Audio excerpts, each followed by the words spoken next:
사했으니 은혜 잊을까. 하나님 그 사랑을 정량나 못하네. 영원히 변치 않는 사랑 성도여 찬양하세.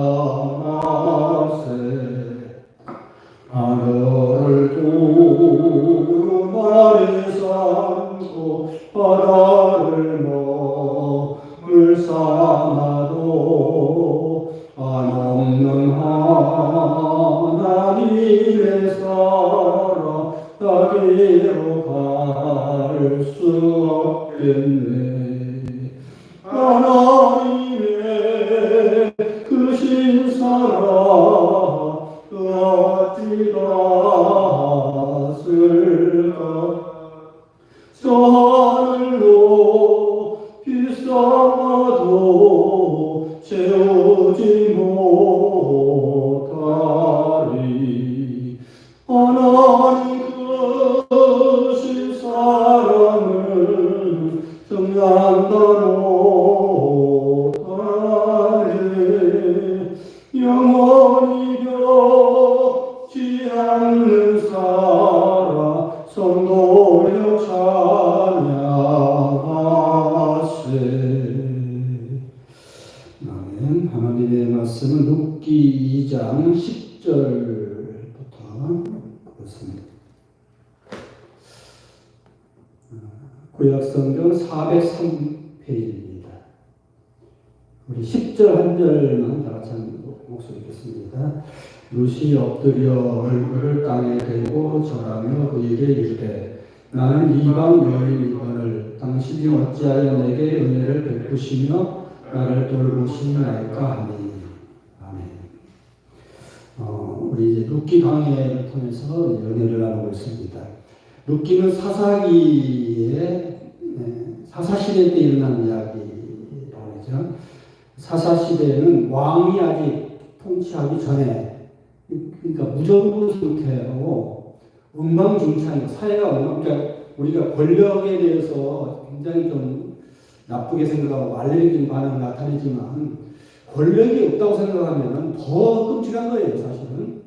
그 깡패 세계에서도 절대적인 힘을 가진 강자가 사라지면 엉망이 되죠. 서로 추주전국 시대였단 말이에요. 그러니까 어떤 점에서 권력이라는 것은 필요악입니다. 그래서 왕이 없었기 때문에 혼란스러웠다. 이게 사사기의 결론이죠. 그때는 왕이 없으므로 다 자기 각자 옳은 소견대로 행하였다. 이게 한마디로 좀 이제 막말로 개판 훈련이었다. 이런 뜻이잖아요. 그래서 왕이 필요하다라는 어떤 당위성을 강조하기 위해서 쓰여진 것이 이제 룻기입니다. 그래서 다윗 왕의 용변천마다 아들 이렇게 말을 하잖아요. 이제 그런 느낌으로 읽으면 이제 이해가 가요. 그리고 그 왕이 나는 만왕의 왕이신 예수 그리스도로 연결됩니다. 다윗, 그다음에 다윗에 가서 예수 그리스도. 약간 연결돼야 우리에게 피부로 다가오죠. 룻기는 처음에 어떻게 시작하냐면 아주 침울하게 시작하죠. 베들레헴에 살기 어려워서 모압으로 이민 갔는데 거기서 잘 살면 좋았을 뻔했지만 거기서 흉년이 들어서 힘들고 또 남편도 죽고 두 아들도 죽고 아주 거지가 되어서 다시 역이민 원한 가문의 이야기죠. 그래서 이제 우리의 상황, 항상 우리가 이렇게 어떤 그 설교에 은혜 받았다는 것은 저거 내 이야기네 할 때 은혜 받잖아요. 나와 전사만 이야기하면 뭐 그런가 보다 그 정도 머리로만 지나가지만 내 이야기는 해야 가슴이 뜨거워지잖아요. 공감이 된다는 거죠. 그래서 이제 우리가 룻기는 모든 인류, 인간이라면 다 공감할 수 있는 이야기예요. 그러니까 내 지금 현재 상황이 너무 힘들다, 벼랑 끝이다, 이거죠. 그럼 이런 세상을 어떻게 나는 살아야 하나 하고 절망하고 있는 인간에게 주어지는 복음, 복된 소식.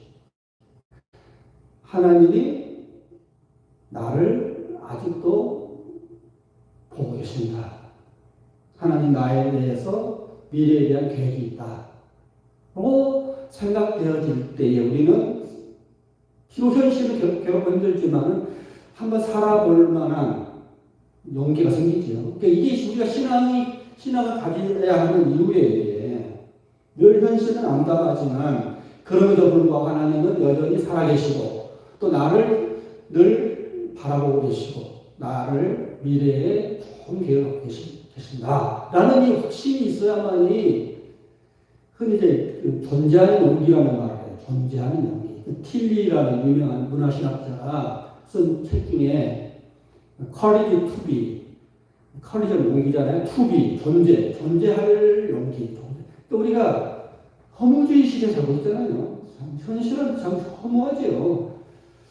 이 허무한 세상 속에서 삶의 의미가 전혀 없는 정말 실존주의 사람이 말하는 정말 이 세상은 살아갈 가치도 없고 그냥 타인이 지옥이고 만나는 그 사람마다 다 그냥 으르렁거리는 사자같이 이런 살벌한 정글 속에서 살잖아요. 그래서 이런 세상에 살만한 가치가 있을까? 그래서 자살도 하고 우울하고 그러잖아요.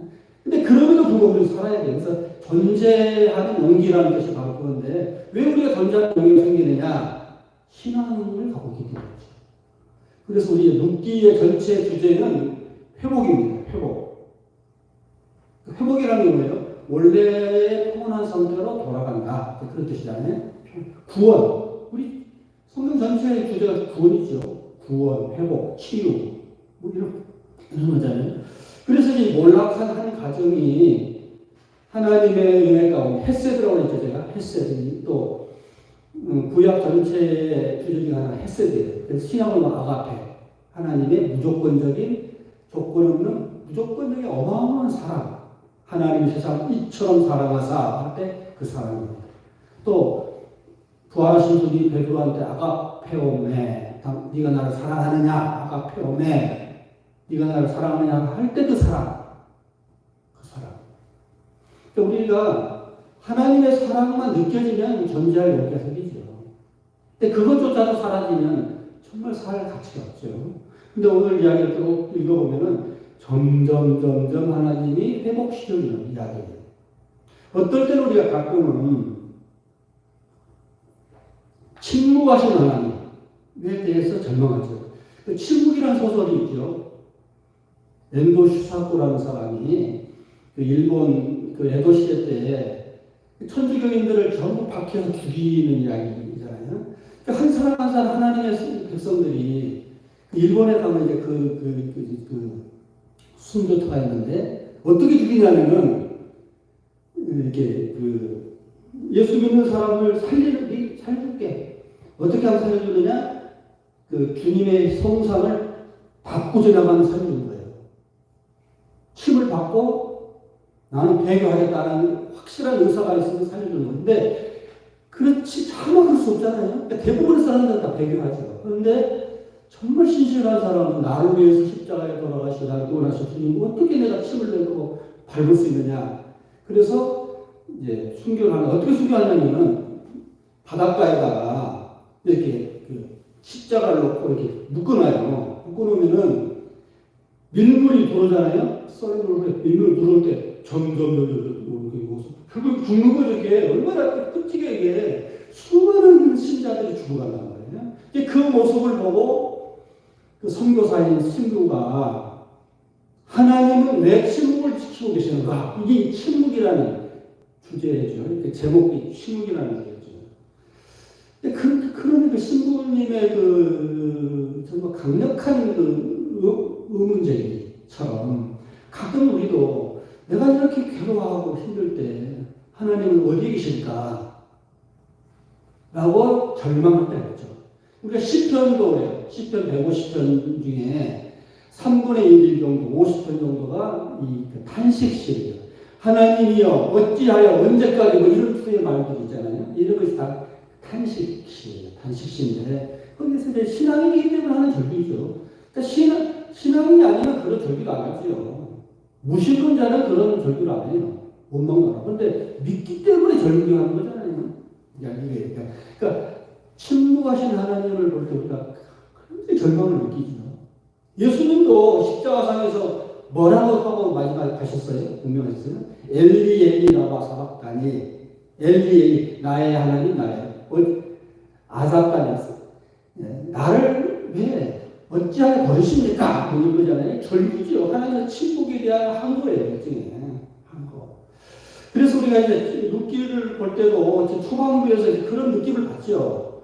어찌하여 하나님 우리 가문을 이렇게 철저하게 버리십니까? 남편도 죽이고 두 아들도 죽이고 이게 무슨 망신입니까? 고향에 돌아왔는데 이게 무슨 망신입니까? 이렇게 절망에 빠져 하나님의 침묵에 대해서 절규하는 한 가정을 하나님이 점점 회복시켜 간다고 하면 보이지는 않지만 숨어 계시는 하나님이지만 점점 뭔가 이렇게 그 추운 겨울인데 적당히 훈풍이 불어서 봄이 들어가는 과정처럼 마치 그런 느낌이에요. 웃기는. 그래서 이제 그 며느리가 시어머니한테 집에 쌀이 없으니 먹을 것이 없으니 밖에 나가서 이삭죽기라도 하고 오겠습니다. 하고 나갔단 말이에요. 나가서 이제 어떤 밭에 갔더니 보리를 이삭을 줍고 하는 이야기죠. 지금 그 이야기죠. 지금 그 이야기를 좀 하고 있는 거예요. 그런데 그 토지 밭의 주인이 보아스였어요. 그래서 보아스가 너무 또 그렇게 사랑스럽게 친절하게 다른 곳 가지 말고 내 밭에서만 주서라 주어라. 내가 내 종들한테 말하기를 너를 건들지 말고 친절하게 대하라고 말할 테니까 다른 데 가지 말고 줘라. 이렇게 말하는 거예요. 너무 이제 고맙잖아요. 그래서 이제 10절에 보니까 이런 은혜를 받고 이제 룻이 어떻게 반응을 나타냈어요? 얼굴을 땅에 대고 절했다. 그러니까 우리가 그 돈 있고 권력 있는 사람이 정말 멋있게 살 수 있는 방법이 뭐냐면 빌 게이츠나 이런 사람들 굉장히 돈이 많잖아요. 또 권력자, 왕이라든지 대통령 이런 사람들은 말 한마디만 하면 어마어마한 어떤 에너지를 누구한테 줄 수 있잖아요. 이런 위치에 있는 사람은 굉장히 좋은 일을 할 수 있는 위치예요. 그러니까 우리 주위에 보면은 100만 원이 없어서 자살한 사람도 있어요. 100만 원이 없었어. 정말. 그러니까 빌 게이츠 같은 사람들이 볼 때는 100만 원은 정말 아무것도 아니잖아. 아니잖아요. 아무것도 아니죠. 그런데 100만 원 딱 죽어주면 한 생명을 구하는 거죠. 그러니까 그런 점에서 보면은 우리가 하나님에게 은혜를 받아서 돈이 많아졌다, 권력이 많아졌다는 것은 굉장히 좋은 일 할 수 있는 기회예요. 기회. 정말 좋은 일 할 수 있는 기회거든요. 돈을 할 수 있는 일이 제일 쉽습니다. 세상에서.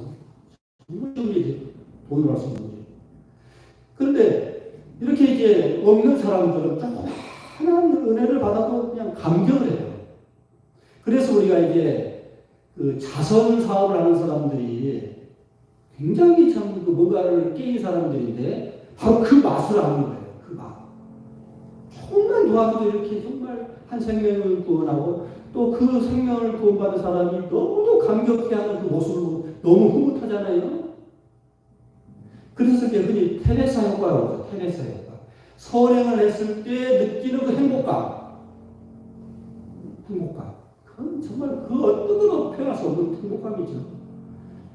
그래서 그런 테레사 효과를 많이 볼 수 있는 기회를 가진 것은 힘 있는 사람이죠. 사실 힘 있는 사람. 그러니까 우리가 기독교는 다른 게 아니에요. 내가 밑바닥에 있었는데 돈도 없고 아무것도 없었는데 하나님의 은혜가 돈도 많고 권력이 되었다 하면 그 다음에는 너 옛날 생각에서 베풀어라 그러거든요. 받았으니 거저 받았으니 거저 주어라. 이게 기독교예요. 기독교는 다른 거 없어요.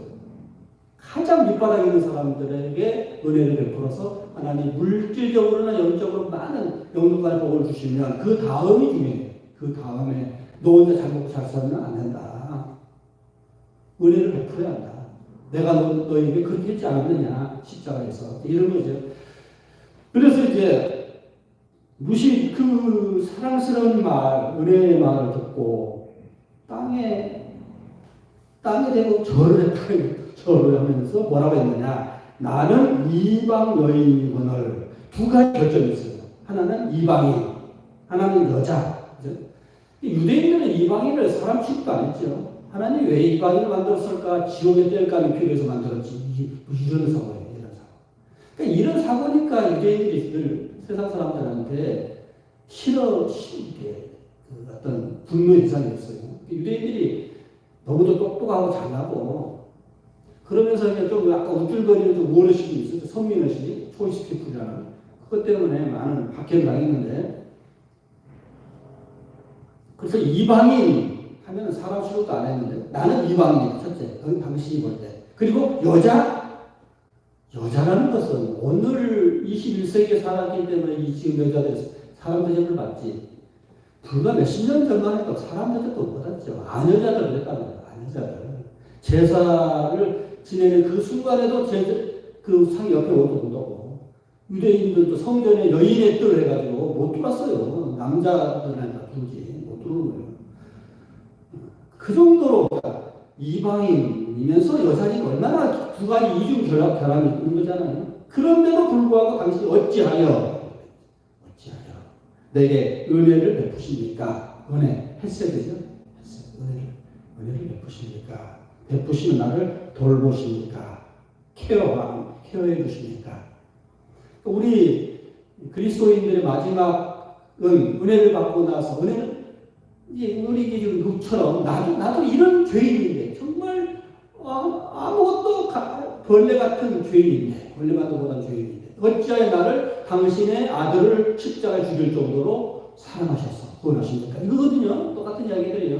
하나님이 세상을 이처럼 사랑했다. 그 이처럼 뭐예요? 독생자를 대신 주어서 나를 살릴 정도로 구원하셨다. 그러니까 우리 기독교 출발점 거기서 출발해요. 항상. 나는 원래가 이런 사람이야. 어찌하여 나 같은 죄인을 이렇게 된 거죠. 은혜를 베푸시며 나를 돌보십니까? 보아스 가법에 내가 다 들었어. 네 남편이 죽은 후에도 네가 시어머니한테 해놨던 모든 일들 다 들었다. 그러니까 사람이 다 자기 사랑도 자기가 다 받는다잖아요. 자기 사랑 자기 받는다잖아요. 그러니까 그릇이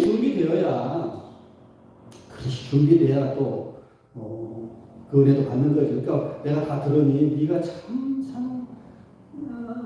괜찮은 사람이다. 내가 참 이거 보니 이 소문을 들어보니 참 어떻게 그럴 수 있느냐. 남편도 죽고 아무것도 다 네 친정으로 갈 수도 있는데 시어머니 따라와서 여기까지 와서 내가 참 여기까지 또 시어머니를 위해서 또 기상 죽기를 원하는 그 갸륵한 마음을 내가 다 봤다 그 말이에요. 그래서 여호와께서 네가 행하는 일에 보답하기를 원한다. 언제는 하나님이 너를 그 행한 일에 보호하기 인과 응고라고 하잖아요. 뿌린 데 걷는 거죠. 세상 이치, 자연의 이치가 다 그래요. 뿌리는 데 걷는 거죠. 다 그래요. 그러니까 하늘은 스스로 돕는 자를 돕는다. 그러니까 우리가 모든 것이 먼저는 이렇게 은혜를 받을 만한 자세가 돼야 돼요. 거지도 아무나 거지가 되는 게 아니에요. 거지는 굉장히 낮아져야 받는 거예요. 먹을 것을. 그러니까 물론 이제 좀 나쁜 비유일 수도 있지만 그렇게 이제 정말 온전히 낮아질 때에 그래서 은혜를 베풀고자 하는 어떤 마음이 생겨날 거 아니에요. 그래서 그 사람 앞에 그 하찮은 자존심을 가지고 그런 사람이 있거든요. 굶어 죽으면서 물론 이제 그 어떤 측면에서는 굉장히 자존심을 끝까지 지켰다라고 이제 물론 이게 제가 지금 요새 도연명이라는 사람 귀걸이 사선 사람의 그 시를 쭉 읽으면서 보는 평론을 읽어보는데 도연명이 그런 말을 해요. 내가 그 오두미 그러니까 5대의 쌀을 얻기 위해서 이 수고를 겪어야 한다. 그러니까 관리가 됐는데 그때 월급이 아마 5대 먹을 수 있는 보리 되냐 5대를 주 그것도 뭐예요. 그러니까 그 하찮은 그걸 얻기 위해서 내가 당신들한테 상관들이 어디나 그러잖아요. 계급 사회는 배고프잖아요. 그 뇌물 원하고. 그러니까 이제 내가 끝까지 오줌이 먹기 위해서 내가 비굴하게 너한테 그렇게 하고 싶지 않다. 항상 귀의가 돼서 자연으로 돌아갔다는 거잖아요. 그러니까 어떤 측면에서는 이제 자존감을 지키기 위해서 훌륭하다 뭐 이렇게도 해석할 수 있지만은 그래서 힘들어요. 삶이. 우리가 모든 것이 해석에 어떻게 해석에 따라서 달라지는데 평가가 아무튼 은혜를 받으려면 그런 자세로는 은혜를 못 받죠. 완전히 땅에 엎드려서 이렇게 그럴 때 또 은혜를 주죠 하나님이. 그래서 여호와께서 너에게 행한 일에 보답하기를 원하며 이스라엘의 하나님 여호와께서 그의 날개 아래 보호를 받으러 온 네게 온전한 상을 주시기 원한다. 네가 비록 이방이지만 하나님의 은혜의 날개 아래 들어왔다. 은혜의 날개. 근데 진짜 우리 찬송가에도 많이 표현되는 거고 하나님의 은혜의 날개. 이 험한 세상이잖아요. 세상이. 험한 세상에 은혜의 날개를 품어주는 분들에게 품어주는. 마치 우리가 옛날 농촌에 가서 보면 독수리나 솔개들이 돌아다니면서 뿅아리를 잡아먹으려고 위에서 또 하잖아요. 그때 암탉이 이렇게 품어주죠. 이렇게 뿅아리를 부르준단 말이에요. 그러면 독수리가 안 가요. 왜냐면은 자기 새끼를 건들면 필사적으로 저항해요. 없는 힘이 나타난단 말이에요. 없는 힘이. 그 날개의 품에 들어왔다. 보호하는데 이게 온전한 상을 베풀어주길 원한다. 그런 거예요. 그래서 루시 이르되 내 주여. 주여라고 표현했습니다. 주여. 우리가 흔히 하나님을 주 하나님, 주 여호와, 주 예수 그리스도, 주. 그런 느낌의 표현이. 그러니까 옛날에 주라는 것은 아무나에게 준 거 아니에요. 항상 어떤 왕같이 높은 위치에 있는 사람이라든지 정말 자기한테 은혜를 너무도 베풀어서 감사한 사람에게나 주여 그랬어요. 그래서 여기서 또 주여 그러잖아요. 내가 당신에게 있기를 원합니다. 나는 당신의 하녀 중에 하나만도 못하거나 당신이 이 하녀를 위로하시고 마음을 기쁘게 하는 말씀을 하셨나이다. 그러니까 우리가 이제 주고 싶어도 자존심이 센 사람은 주고 싶지 않고 또 은혜를 베풀었는데도 감사의 어떤 리액션이 없으면 또 베풀기 싫죠. 그러니까 우리가 어떤 뭔가를 받을 때도 굉장히 이런 자세가 중요해요. 감사예요. 우리가 하나님으로부터 은혜가 내려오면 항상 감사, 리액션도 감사. 이게 항상 있어요. 이것은 신앙적인 측면에서 또 뭐 그렇고 인간관계도 말이에요. 인간에도 어떤 은혜를 받았으면 감사할 줄 알아야죠. 마음이. 그래서 늘 감사합니다. 14절 식사할 때 보아스가 루스에게 이르되 또 이제 한참 이제 이야기하다 보니까 식사할 때가 났죠. 사람이 식사 먹는 문제 중요하죠. 굉장히 중요한 거예요. 식사 때에 보아스가 루스에게 또 말합니다. 이리 와서 뭐라는 거예요. 떡을 먹어라. 이게 밥상 공동체. 예수님이 보고서에도 밥상 공동체 이야기가 많이 나오죠. 예수님이 이렇게 같이 식사 나누는 이야기들이 많이 나오죠. 이건 식구라는 게 뭐예요? 식구? 같이 먹는 공동체를 식구라고 그러죠. 같이 먹는다는 것은 굉장히 큰 의미예요. 이렇게 와서 같이 먹자. 굉장히 어떤 자기 가족으로 이렇게 받아주는 의미잖아요. 아무에게나 할 수 없는 말이죠. 굉장한 사랑의 표현이고 또 네 떡 조각을 초에 찍어 먹어라. 우리가 옛날에는 떡을 먹을 때 조청을만 찍어 먹었지. 요새 사람들은 그거 분명히 알지 모르겠는데. 근데 조청, 꿀 비싼 조청을 찍어 먹어. 이스라엘 사람들 초를 찍어 먹었어요. 이렇게 뭔가 맛을 좀, 풍미를 좀 돋구기 위해서 초를 찍어 먹어라. 하므로 룻이 곡식 베는 자 곁에 앉으니 그가 볶은 곡식을 주매 룻이 배불리 먹고 남았다. 마치 그 오병이의 기적을 보는 것 같지 않나요? 오병이의 기적. 먹고도 남았다. 뭐 떡 가무줄이가 12가무줄이 남았다. 오병이의 어떤 느낌을 받죠. 이렇게 신약과 구약을 같이 이렇게 생각해서 보면은 구약의 신약의 모습들이 많이 보여요. 이렇게 언뜻. 룻이 이삭을 주우려 일어날 때 보아스가 자기 손님들에게 명하여되 그에게 곡식 단 사이에 죽게 하고 책망하지 마라.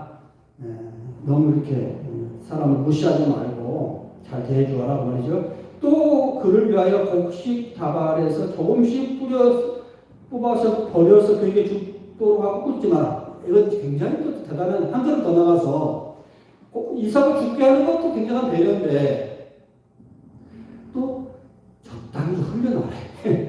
이게 이게 두 종류거든요.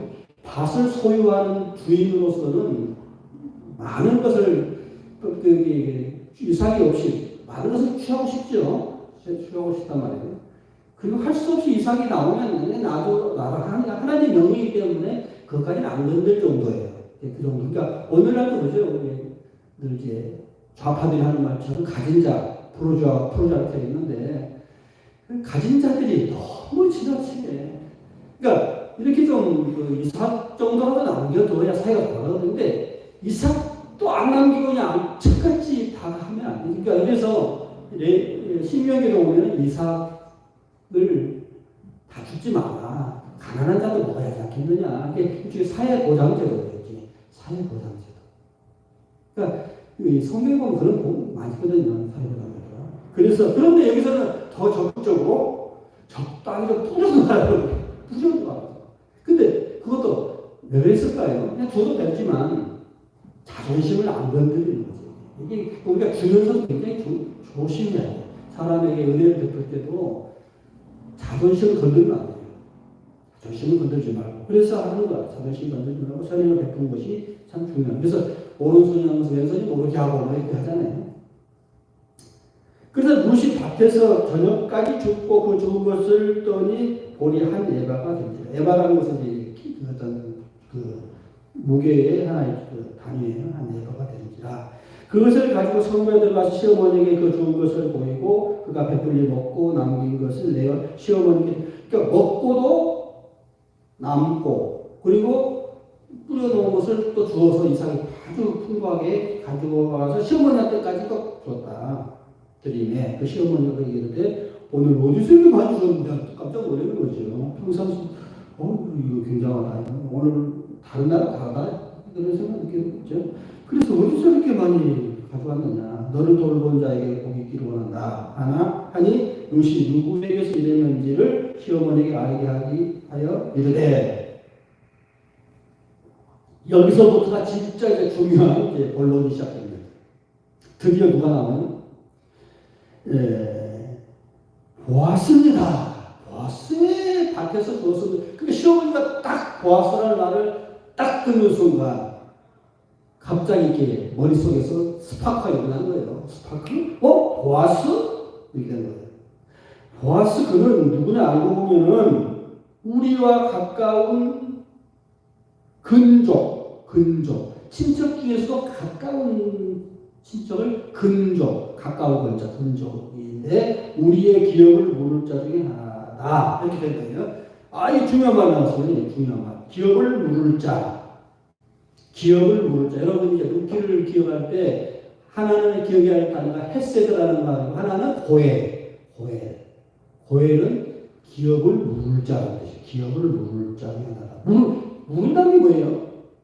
우리가 바둑을 둘 때 한 수 물읍시다. 그때 그 물을 무르다는 거죠. 그러니까 원래 사실은 일수 불태죠. 한번 놓으면 노름에서라든지 바둑할 때 한 번 나가면 끝나는 거예요. 근데 한 번씩 무르자면 안 되죠. 근데 물러준다는 것은 굉장한 배려고 은혜죠. 강자가 약자에게 베풀 수 있는 굉장한 배려입니다. 그죠? 그래 한 수 물러줄게. 그런 느낌이냐? 근데 왜 물러준다 했느냐? 그게 중요한 말인데 다음 시간에 할 것 같은데 잠깐 말씀드리면은 원래 이제 이스라엘이 출애굽에서 가나안에 들어왔을 때 12지파가 있잖아요. 12지파가 똑같이 나눠줬어요, 땅을. 여기서 여기까지는 유다 지파, 베냐민 지파, 무슨 지파 이렇게 해서 나눠줬고 그 지파 중에서 여러 가문이 있고 가문끼리 똑같이 나눠줬고 가문에서 가족을 똑같이 개인 다 똑같이 나눠줬어요. 그러니까 처음에는 똑같이 시작했단 말이에요. 평등한 사회. 근데 시간이 지나다 보면은 이제 불평등이 시작되죠. 하여튼 열심히 일하는 자는 더 많이 벌고 이렇게 되는 거잖아요. 세상에 원래 그런 거예요. 원래 치열한 경쟁이 사회에서 똑똑하고 열심히 하면은 많아지고 그렇지 않고 게으르고 그런 사람은 점점 줄어들고 이게 하다 보니까 이게 불평등이 나와. 그래서 나오는 게 물을 짜. 옛날 원래 상태로 돌아가자 이렇게 나와요. 이거 굉장히 중요한 말이기 때문에 다음 시간에 해야 돼요. 다음 시간에 이제 20절부터 하셨어요. 20절부터. 네. 조금 전에 하셨죠? 다음 달 2주 후에 20절부터. 이게 되게 중요한 말이에요. 이때부터 본론이에요. 되게 중요한 말이 나옵니다. 고해에 대한 기억을 모를 자에 대한 설명을 자세히 해야 하겠습니다. 우리 기도하겠습니다. 사랑의 아버지, 오늘 말씀을 통해서 빈약한 한 가문이 하나님의 은혜 가운데 회복되어가는 과정을 바라보면서 오늘 우리도 현실은 비록 늘 암담하고 힘들지만 하나님의 은혜 가운데 회복되어가는 놀라운 은혜를 체험할 수 있도록 은혜를 베풀어 주시옵소서. 이제는 교회의 머리가 되신 우리 주 예수 그리스도의 무한하신 은혜와 아버지 하나님의 극진하신 사랑과 성령의 감동과 충만하신 역사가 하나님의 은혜를 늘 사모하며 최선을 다해 살기 원하는 사람 모든 교우들 머리 위에 이제와 영원토록 함께 하시기를 간절히 축원하옵나이다. 회장님 나오셔서 광고를 주시겠습니다.